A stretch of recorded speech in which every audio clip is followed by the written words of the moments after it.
Tansin itute magtiar Wheatley nisigasun o Pasquayak Oche. Wow. Welcome to APTN National News. First Nation leaders in Saskatchewan are speaking out this hour following Indigenous Services Canada and KPMG forensic audit of the Federation of Sovereign Indigenous Nations. Saskatoon Tribal Council Chief Mark Arcand is hosting a news conference in Saskatoon. He hosted it last week. Arcand is calling for accountability for the $34 million in questionable spending. Arcand addressed several aspects of the 9 allegations covered by the audit. He urged, quote, the corporation, unquote, to start taking responsibility for their actions. $34,251,566. That is the total amount auditor KPMG deemed ineligible, questionable, or unsupported in funds the FSIN received from Indigenous Services Canada. The forensic audit was launched following various allegations against the organization. It focused on 9 areas: transparency, COVID-19 spending, travel, pay raises for vice chiefs, payment to a former employee, a fleet of vehicles, money paid to specific vendors, administration fees, and the FSIN's new office building. Saskatoon Tribal Chief Mark Arcand says he's been on the FSIN Treasury Board since 2013. He says the Treasury Board members' signatures are not required on all financial documents. Instead, it is the FSIN executives who sign off. The FSIN is incorporated under FSI Inc.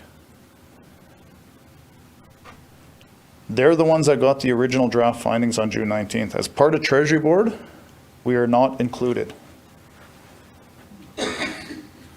Due to the Convention Act, at the direction of our chiefs in Assembly, we are responsible for all financial matters.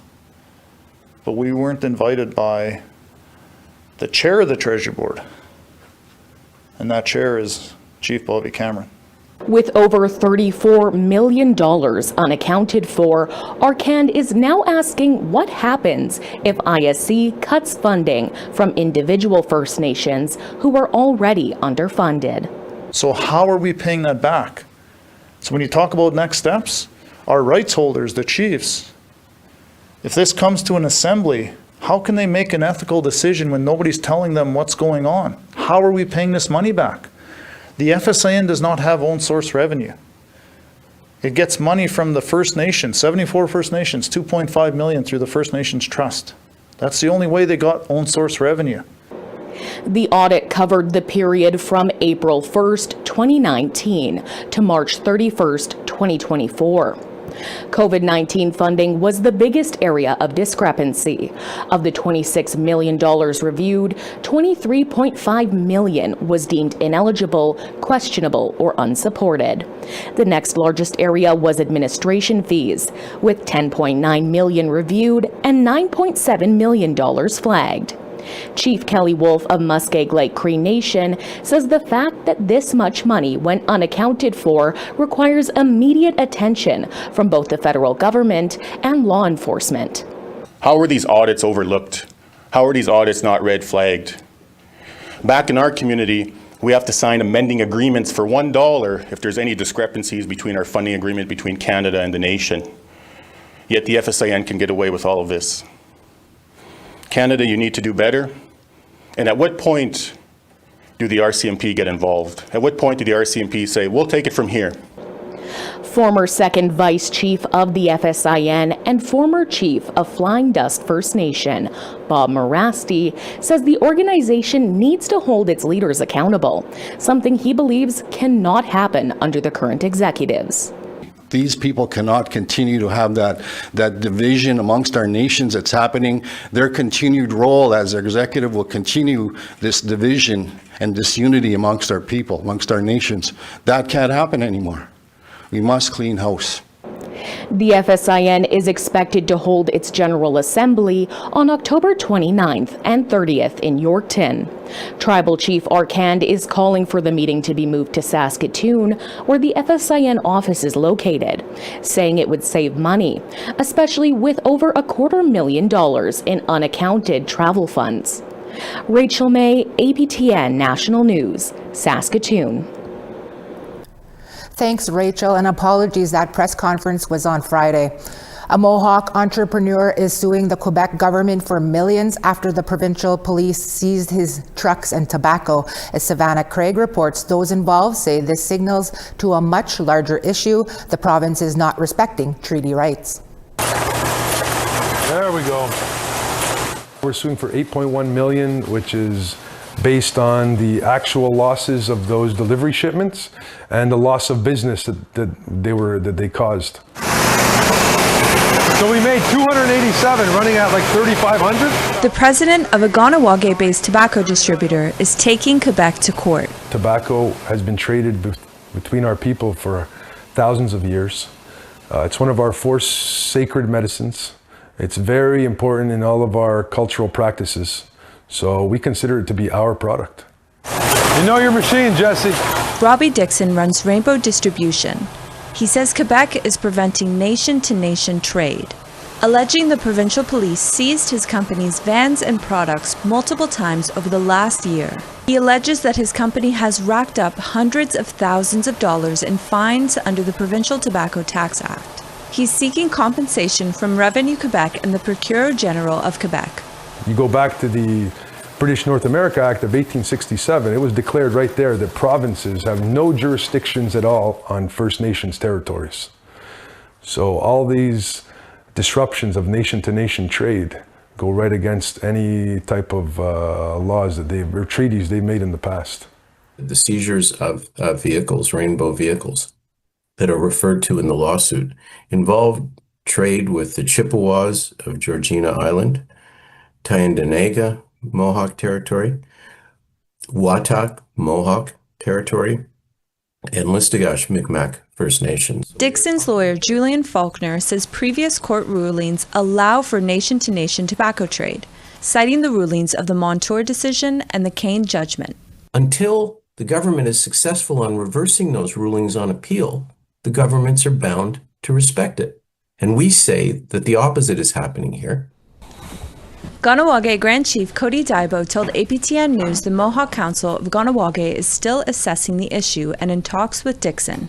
Generally, anytime community members or First Nations people get into any type of industries, there's always, this notion that it's not legal, but these are inherent rights at the end of the day, and we don't need anybody's permission. These seizures raise concern for Ganawage's prosperity. Will that be all? Yeah, but then whoever finishes the quest first, we're gonna have like a $1,000 or $2,000 prize for that team. Yeah. Rainbow employs more than 100 community members, according to Dixon. We donate upwards of $1 million a year to community programs. We are a big supporter of the community of Ganawage as a whole.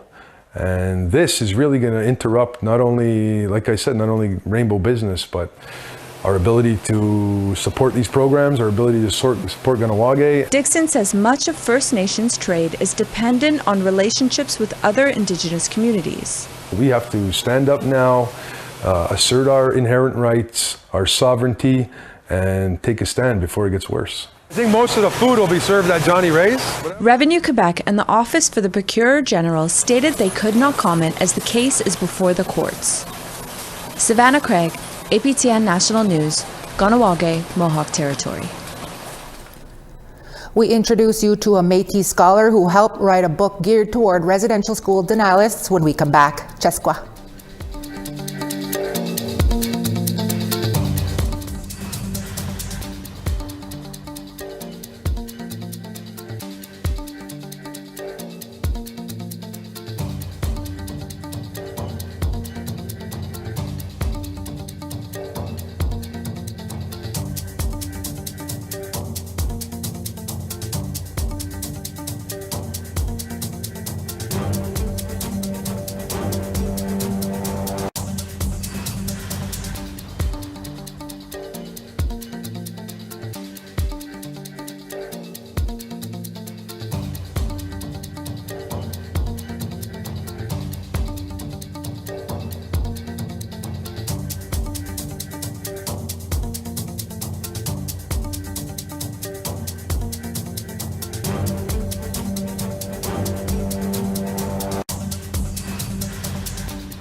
Pitigwe. A Métis scholar recently wrote a book with Orange Shirt Society's Phyllis Webstead. Decolonization in Me confronts residential school denialists. As part of our continued coverage leading up to National Day for Truth and Reconciliation, Christine McLeod tells you in her own words what this book means to her. The screenshots and the comments that we saw, some of them were just so inhumane and cruel. My name is Christine McLeod. I'm from Victoria, BC. I am a PhD candidate in Indigenous education. And so Phyllis and I, took screenshots of these comments purposely and of course hid the identity of the people. But I wanted to be able to address them directly. One that really hit me, and actually I cried for a long time around it, was the ones around our mental health, and the fact that we would write a book like this, that we must be mentally unstable and ill. And it's like, no, actually, it's about getting our voices out there. It's about people understanding and having a sense of the story and our own stories. And so for me, another comment actually that stands out as a teacher, I read there was a comment that I screenshot that was about a father saying, well, on Orange Shirt Day, my child will wear white. And it took me back to think that this is a father of the next generation, and he's going to teach that child to have that same racist attitude. My grandfather faced racism over and over to the length that he had many challenges in his life and hid his identity, although it was quite obvious, but he tried to hide it. And so that my family lost our connection to our family, to our culture. And so this book for me was a rediscovery, a reclaiming of that culture, and a moving forward in my own process, and to support others in moving forward and becoming a part of the process of truth and reconciliation. The person that owns Medicine Wheel Publishing, also having experiences and seeing that as he released books, as they release books, the experiences and reactions of people towards Indigenous voices. The book is actually broken up somewhat to resemble a healing process. So first is denial, and then acceptance that something happened, and then, or acknowledgement, and then accepting into your heart that you need to do something about it, and finally moving forward into a healing process. And so each one of those parts begins with questions that Phyllis and I have faced that, that maybe people say out of ignorance. And then the book goes into factual information that's been researched and backed up about Indigenous experiences. And then also bringing in Phyllis and my story that connect with those experiences. So there's that human element, so people can understand that the relevance and why, and the personal aspect. And then at the end of each part, there are reflection questions. This book is intended for people to feel uncomfortable, and because to heal, I believe we have to sit in discomfort. We have to face painful and uncomfortable things. And in order to do that, I think for too long we haven't. And from the people that I know that have read the book already, there is this sense of understanding, coming to an understanding, and really getting that they need to do something. They need to be a part of the change. It isn't up to Indigenous peoples to do all of the work. It's up to all of us as Canadians to do the work to make change happen. And I think that is what the intention was for me in writing this book. Fort Whyte Alive is an organization on Treaty 1 territory in Winnipeg that provides outdoor and indoor programming, learning, and recreation on over 600 acres. For the entire day on September 30th, Fort Whyte will be offering free admission for National Day of Truth and Reconciliation.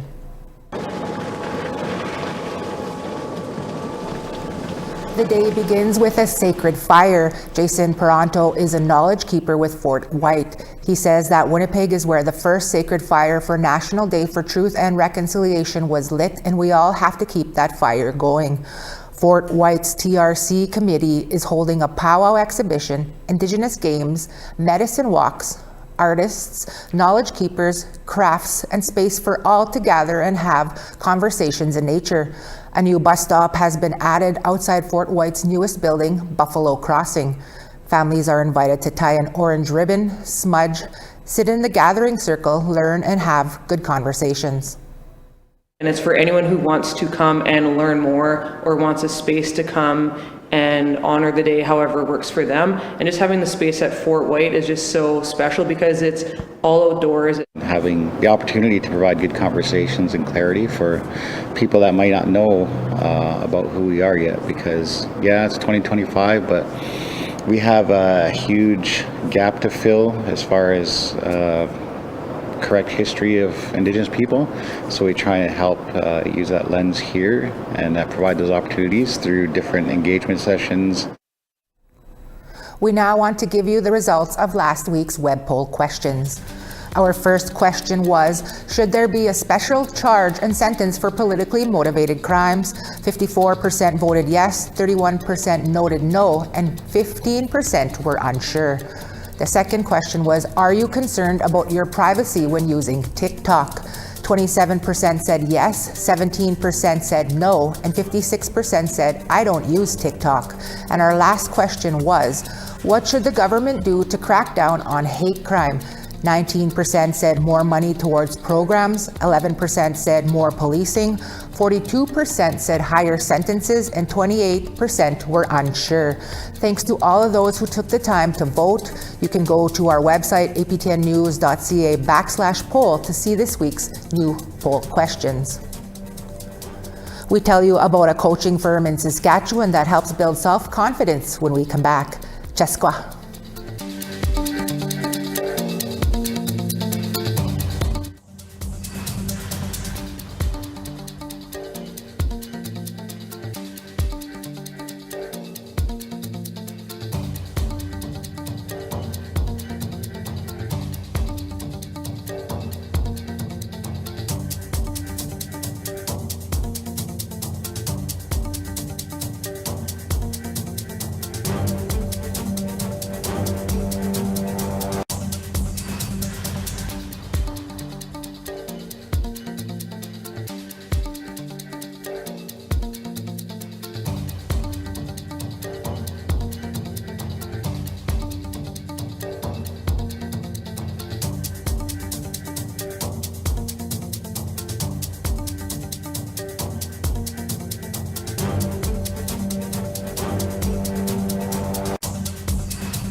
Starting on the East Coast, Charlottetown 20, Halifax 23, Kuujjuaq 8, Nain 4, Chibougamau 10, Quebec City 17, North Bay 18, Sault Ste. Marie 16, Big Trout Lake 9, Sioux Lookout 15, Thompson 7, Pucketawagan 13, Barons River 13, Brandon 14, Saskatoon 11, Regina 13, Uranium City 9, Buffalo Narrows 12, Moving west, Fort Chipewyan 16, Peace River 17, Edmonton 23, Lethbridge 26, Kamloops 19, Vancouver 17, Dease Lake 9, Smithers 12, up north, Old Crow -3, Mayo 6, Norman Wells 4, Fort Simpson 13, Tuktoyaktuk 0, Colville Lake 3, Cambridge Bay 3, Baker Lake 8, Resolute 0, Iqaluit 4. Thanks for staying with us. Our next guest is Alana Obey, who is Cree and the founder of Obey Coaching that serves the people of Treaty 4 territory in southern Saskatchewan, where she offers services that are designed to empower Indigenous youth, families, and communities that help to work on confidence, healthy boundaries, and life skills. She joined our Cree Sinajakote earlier to speak more about Obey Coaching. Alana Obey, thank you for speaking with us. Can you tell us about your business, Obey Coaching, and what services it offers to the people of Treaty 4 area in southern Saskatchewan? Hey, Kristen, thank you for having me. So Obey Coaching is about prevention and empowerment and helping people find their strength. I do group and one-on-one coaching programs, so I include topics like codependency, healthy boundaries, letting go, grief and loss, and I also include like different coping mechanisms to help youth to work through some of their stuff. My services are designed for Indigenous youth, families, and organizations. So those include those in care, aging out of care, or just anyone that's needing guidance and confidence. So I bring in Indigenous teachings, storytelling. I do use a lot of humor because healing can't always be heavy. And yeah, sometimes people just leave laughing and learning all at the same time. So that's what makes it more fun and engaging. And Alana, can you tell us about where you got the education to do this and including the experience? Yeah, so I became certified as a life coach through the Certified Coaches Federation back in 2020. And that gave me a strong foundation in personal coaching skills. But I'd also like to say that my biggest education came from lived experience and growing up in foster care, learning to heal from trauma and just rebuilding my life. So I align myself with different healing modalities, different teachers, anyone from ceremony to therapy to land-based practices. And I committed to doing the work to continue my own healing. So combined formal training, cultural teachings, lived experience. I created programs that are professional, culturally safe, trauma-informed, and relatable to Indigenous youth. And as you mentioned, Alana, I read that you are also a survivor of both the foster care system and the residential school system. Are you able to briefly talk about that, including some of the challenges you overcame and how you now want to share those life lessons with others? Yeah, so I grew up in foster care. I also went to residential school when I was 12 years old.